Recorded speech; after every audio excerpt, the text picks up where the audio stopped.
¿Qué pasa, jóvenes? Pues en el vídeo de hoy voy a intentar explicar brevemente en qué consiste la tecnología PoE, así como intentar resolver las dudas más frecuentes que suelen surgir cuando empezamos a utilizar este tipo de tecnología y a realizar nuestras propias instalaciones PoE.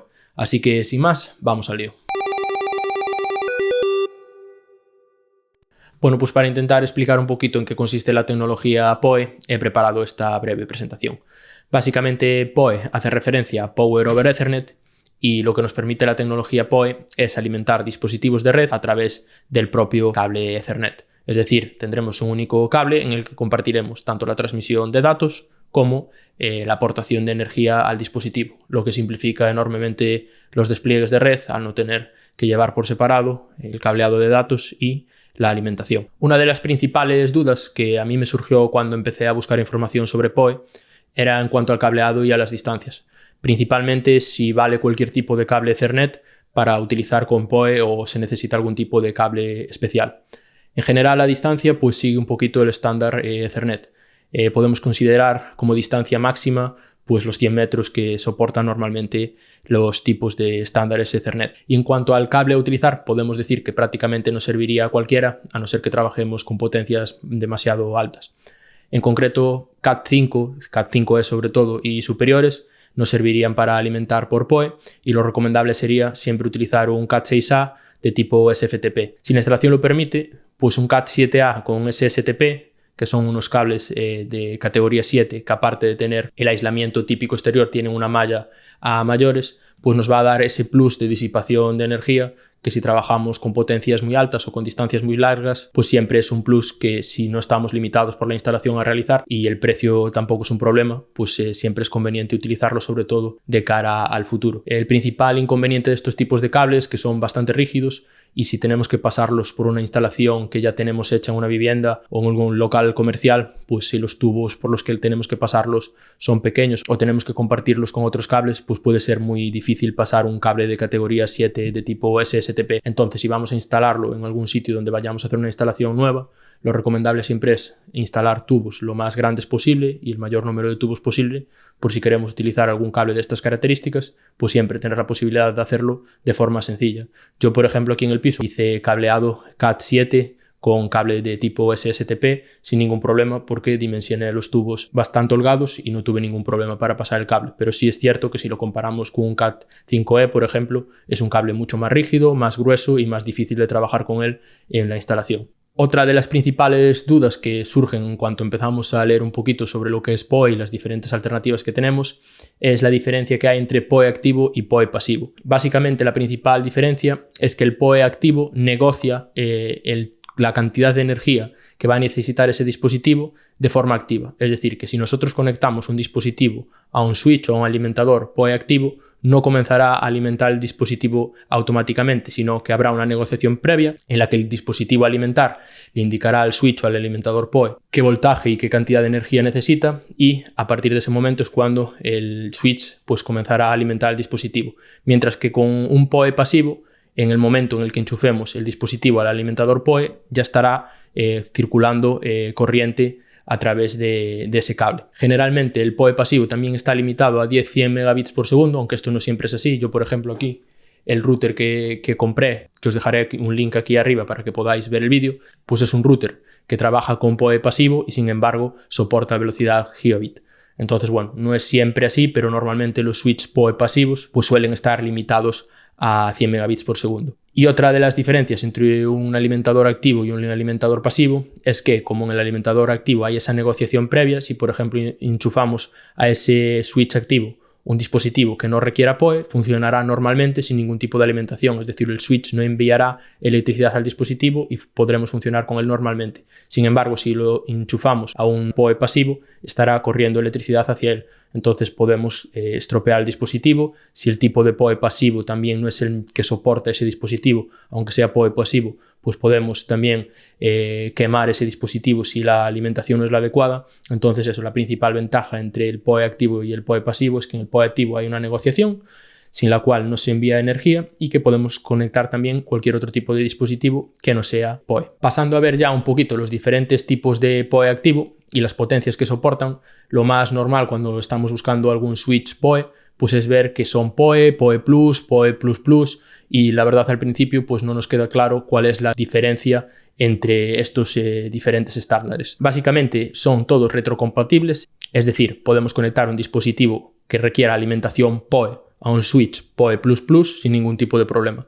Hará la negociación y enviará la cantidad de energía que el dispositivo requiera. Lo que sí que no podremos hacer es enchufar un dispositivo que requiera PoE++ por la cantidad de energía que necesita a un switch PoE, ya que no será suficiente la alimentación que va a recibir de ese switch. En general, y por hacer un poquito una distinción entre los diferentes estándares y sobre todo atendiendo a la potencia que suministran, pues podemos decir que el PoE normal nos serviría para dispositivos VoIP, cámaras IP simples o puntos de acceso simples que no necesiten mucha alimentación. El PoE Plus, que da hasta 30 vatios de alimentación, ya nos serviría para puntos de acceso Wi-Fi, por ejemplo, un poquito más potentes, y también para cámaras IP pues que tengan algún tipo de característica extra, como puede ser iluminación, o que tengan un consumo más elevado por ser cámaras bastante potentes que hagan detección de imagen con resoluciones muy altas y demás. Y el PoE++ generalmente se utiliza solo para dispositivos que, aparte de recibir alimentación PoE, alimentan otros dispositivos PoE, como pueden ser switches alimentados PoE, que reciben la alimentación a través del propio PoE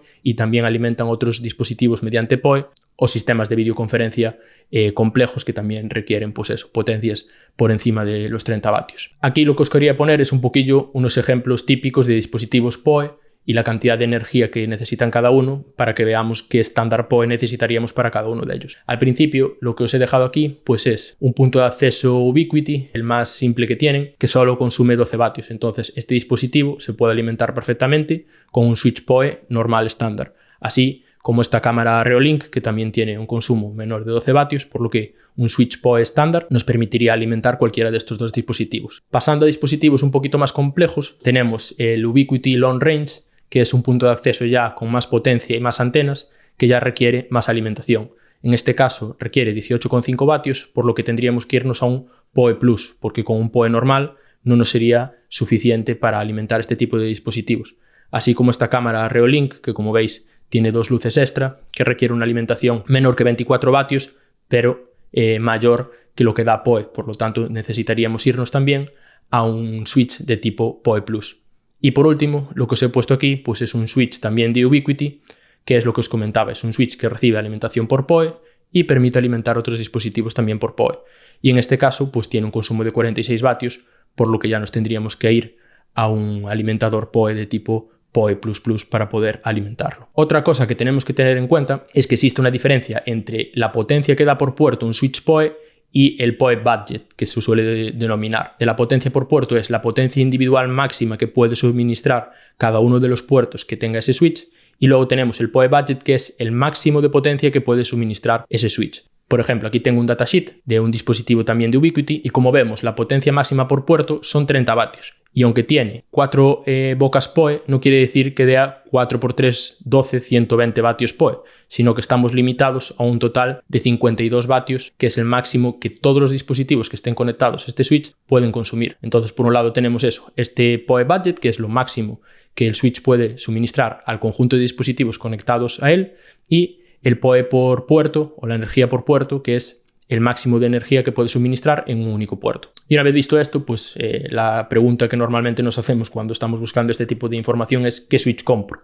Necesitamos alimentar algún tipo de dispositivo mediante PoE y estamos un poco perdidos a la hora de decidirnos por cuál switch comprar. Si buscamos dispositivos veremos que hay un montón de switches diferentes y a veces es difícil decidirse por uno o por otro. Depende mucho del caso de uso concreto que vamos a necesitar cubrir con el switch PoE. Como vimos antes en los ejemplos, pues hay diferentes tipos de dispositivos y cada uno de ellos tiene unos requisitos. Yo lo que os diría es que, como recomendación general, obviamente siempre un switch activo, porque la mayoría de dispositivos PoE que podemos comprar que no vienen con un inyector propio van a ser de tipo PoE activo, que siempre sea 10-100.000. Hay algunos switch PoE activos que son 10-100, pero la diferencia de precio con los de 10-100.000 es mínima y la ventaja de tener un 10-100.000 es que, aunque el dispositivo que estemos conectando en ese momento solo necesite una conexión 10-100, Si luego queremos utilizar ese switch para conectar cualquier otro tipo de dispositivo, pues tendremos esa conexión gigabit que siempre nos puede venir bien. Y con estas recomendaciones lo que os diría es que os fuerais mínimo a un PoE Plus para alimentar dispositivos que sean siempre menores de 30 vatios. Si tenéis que alimentar un dispositivo que requiera más de 30 vatios, obviamente os tendréis que ir a PoE Plus Plus, pero aunque necesitéis alimentar un dispositivo que necesite menos vatios y que con un PoE sea suficiente, yo me iría siempre a un PoE Plus porque la verdad, de nuevo, la diferencia de precio es mínima y siempre nos dará ese extra de versatilidad en el momento en el que necesitemos algún dispositivo que requiera un poquito más de potencia, tener ese extra ahí para no estar limitados el día de mañana si queremos conectar un nuevo dispositivo. Con estas recomendaciones y el switch que yo he adquirido, pues es el que tenéis en el siguiente enlace. El switch por el que yo me he decantado, calidad-precio, me pareció el más adecuado. Son 5 bocas, 4 de ellas PoE y luego tiene el uplink para conectarlo al otro dispositivo que nos dará conexión a internet o que nos dará acceso al resto de nuestra red. Y básicamente es eso, PoE Plus y gigabit. Otra opción que me pareció interesante fue esta, que yo no me había fijado porque pensaba que era gigabit, pero en este caso es simplemente 10-100. Pero el principal problema que he tenido es que lo he comprado y al instalarlo pues no funciona, básicamente no alimenta. Tengo un compañero que me lo recomendó, él tiene 2 de ellos y me dijo que funcionaban perfectamente, pero yo la verdad la experiencia para mí ha sido bastante mala. Lo he probado y no ha funcionado. Lo que os recomendaría es eso, que os vayáis pues una marca un poquito más conocida. Al final la diferencia, como estáis viendo, de precio es mínima. Con este además tenemos velocidad gigabit, por lo que si queremos utilizarlo para cualquier otra cosa, pues siempre tenemos ese extra y eso, por la diferencia de precio, yo creo que compensa. Yo ya lo he probado, funciona perfectamente y vamos, tampoco hay mucho más que decir de él. Son switches muy simples, que no son gestionados, simplemente es conectarlos y funciona. Pues esto es todo lo que os quería enseñar en el vídeo de hoy. Espero que os haya servido para entender un poquito mejor cómo funciona PoE y que os haya servido para aclarar las dudas más comunes al respecto. Si os ha gustado el vídeo, os agradecería un like y si queréis ver cómo monto un switch PoE y conecto una cámara IP, que es lo siguiente que haré, podéis suscribiros al canal y estar atentos al siguiente vídeo.